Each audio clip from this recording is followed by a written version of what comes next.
This is Advanced Math, Unit 10, Lesson 1. 10.1, Intro to Limits. Number 1, f of x equals 2x plus 3. And let's assume for this one that the graph is given to us. We're going to have to graph it ourselves. But let's assume you're doing an assignment, and in that assignment, a book or a worksheet, the graph is given to you. So let's start to graph.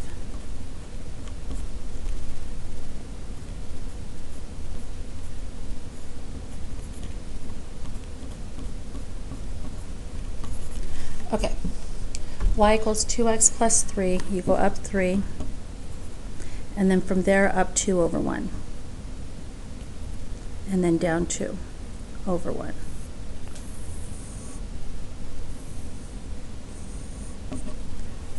Okay, so we're going to find the limit, this is the kind of question they're going to ask, of 2x plus 3 as x approaches 1.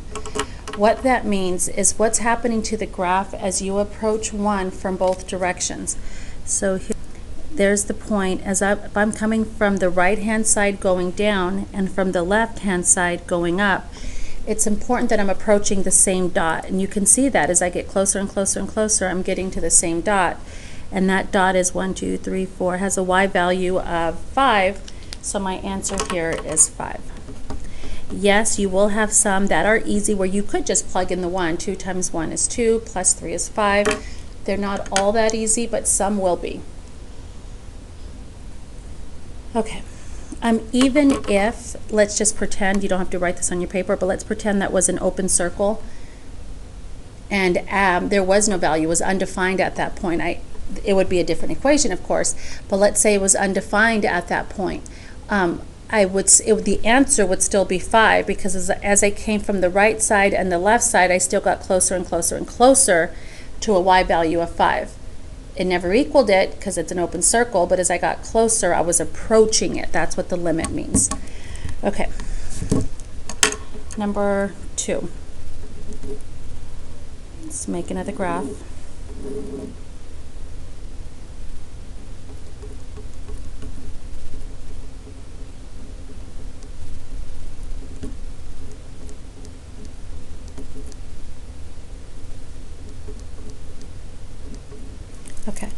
Okay, first one I'm going to go over to 2, the x-axis, and make an open circle and draw a line upward like that, positive slope. Then I'm going to go over 2 and down 2 and draw a closed circle and draw a horizontal line like so. Okay, a piecewise function. So we're going to call this piecewise function g of x.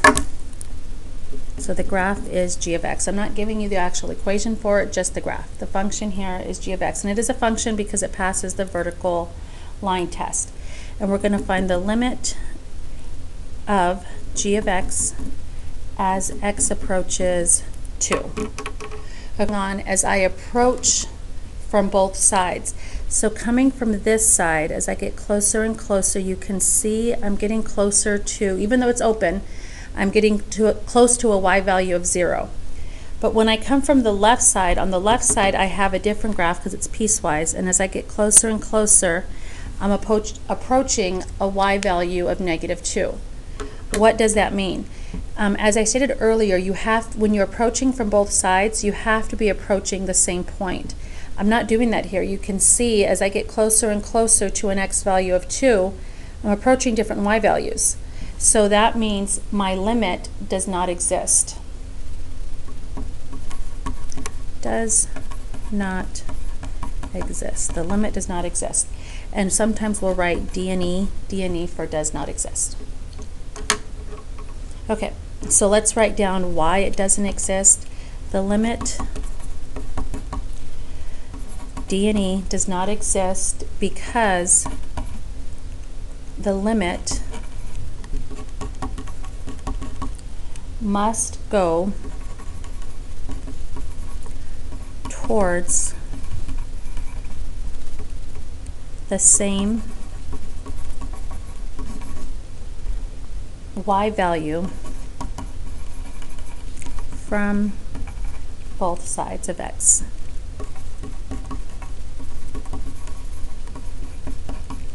All right, the limit does not exist because the limit must go towards the same y value from both sides of x, and we can see it didn't happen. As I approached it, it didn't go towards the same y value. All right, number 3. The limit, before I write the rest, let's assume the graph is given to us. Let's make our graph.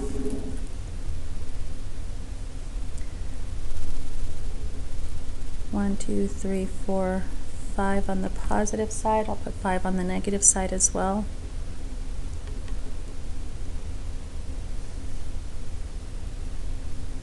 Three, 4, 5, 6, 7. 1, 2, 3, 4, 5. Negative 5.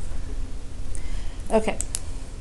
So I'm going to have you plot some points. We're going to go left 1 and put a dot. Nope, I'm sorry. Left 2 and put a dot.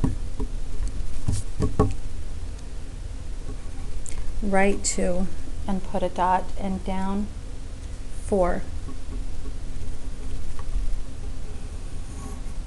And make a parabola.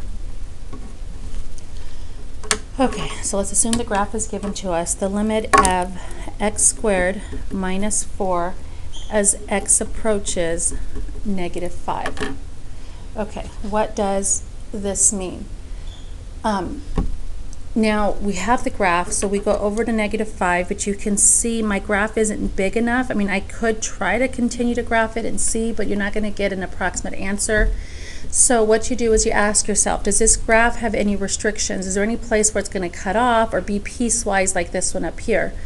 No, we know there's no restrictions here. We know it's a parabola, so it's just going to keep getting wider and wider over time. So this is one where we can simply plug in the negative 5 and be good. So you'd plug in negative 5 squared minus 4. So you get positive 25, take away 4, 21. So the answer to this question up here is 21. The limit of x squared minus 4 as x approaches negative 5 is 21. Okay, number 4. The limit as x approaches 1 for the function 1 over x minus 1. Now you did graph these last year, don't know if you remember. You're going to, these kind of graphs will be given to you. We will learn how to graph these eventually, but for now they'll be given. Okay, so go over 1 and draw an asymptote. And it looks like this.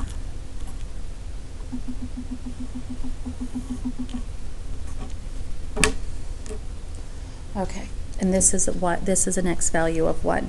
Okay, so we can see at the 1, when I'm coming from the right side, I'm going up towards positive infinity.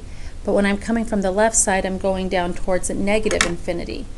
And I'm going to repeat that. When I'm coming from the right side, you can see it's going up. From the left side, it's going down. They are going in opposite directions, or they're not going to the same y value. We would say this, the limit does not exist, D, N, E. And you can check that when you plug it in. 1 minus 1 is undefined. 1 over 1 undefined it doesn't exist, D, N, E. You want to be careful with plugging it in, though. We'll see some where it gets a little tricky. We'll look at that now. Evaluating limits. Step 1, try to plug in for x. Step 2, if the denominator equals 0, try to factor or use the conjugate.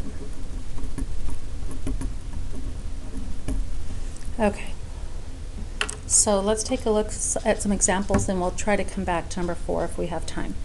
Number 1, the limit as x approaches 7 for the function x squared minus 4x.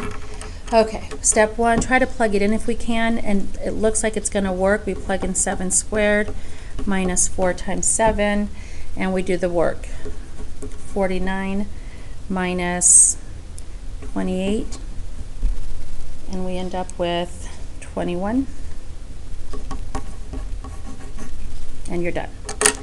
Okay, what if you end up with something like number 2? The limit as x approaches 3 of the function x squared minus 9 over x minus 3. So what we try to do here is plug it in, but notice when you plug in the 3, you get 3 minus 3 at the bottom, which means it's undefined. That does not mean your answers does not exist. That's why I said be careful with that, because kids will plug in and like, oh, it doesn't work. But we have some tools here. If the denominator equals 0, then try to factor or use the conjugate. I can see here quickly that it does factor. X plus 3, x minus 3, which is nice because then it reduces, leaving me with x plus 3, and now I can plug it in. So when I say try to factor, factor, reduce, and then plug in. So then this becomes blank plus 3, and what do we plug in? We plug in the 3, giving us an answer of 6. Now that wouldn't have worked up here. Factoring wouldn't have helped us, but there are some cases where it does. Okay, let's try number 3.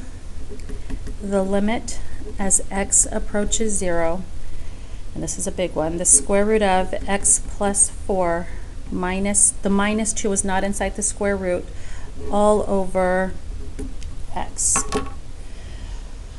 Okay. Because of time, I am going to finish this one with you in class. The bell's about to ring to start class right now, so I'm going to do this one with you in class. This, I will give you some notes on it really quick, some stars here that it is on the test and kids tend to struggle with it, and it is a conjugate problem. So if you want to try it on your own, go ahead. Actually, I'm going to start you off and have you guys try it on your own. You're going to multiply. You can see plugging in 0 is not going to work because it gives me an undefined denominator. So it's I'm going to multiply by x plus 4 plus 2 top and bottom, because that is the conjugate of this piece, and I do it to the top and the bottom. All right, so I'm going to let you guys finish that on your own. Double distribute. I do not distribute the bottom, but double distribute the top, and things should reduce and it should work out nicely. I'm going to give you the answer so you can check it when you're done. It should come out to be 1/4. We'll go over it together in class. And that is it for this lesson.